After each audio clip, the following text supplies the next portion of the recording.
Hello, Coach Angela. Di ba full-time mom ka? Paano mo nagagawa yung dropshipping at the same time na nag-aalaga ng iyong anak? Mga Junakis. So, Angela Marie pala, may dalawa akong anak. So, yung negosyo naman natin kasi, kapag namuhunan ka dito, 17,888 lang ipupunan mo, di ba?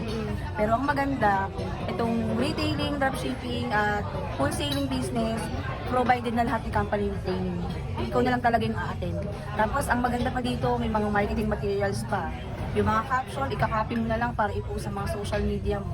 So once na may mag-order doon, si company na po yung bahala sa packaging, delivery, at yung kikitain mo papasok na yun agad sa online wallet mo. At ang maganda, katulad ko mami, ako syempre, di ba pag mga full-time mom tayo, tutok tayo sa mga anak natin. So minsan di ba, nagkakaroon tayo ng mga pagkakataon na inahatid natin sila sa school, tapos nagkakaroon tayo ng 2 to 3 hours.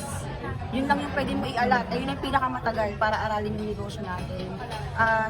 At the same time, gamitin mo yung mga product. Tapos, pwede mo rin i-share yung business na ginagawa mo. Kailangan pang umalis pa dun sa sa ginagawa mo iba o sa trabaho mo kasi pwede mo siyang gawing side hustle.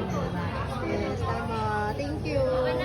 Kaya naman po sa mga naghahanap, katulad ko na full-time mom, sa mga makakanood po nito, o kahit nasa abroad ka, OFW, employed, student, pwede nga rin eh.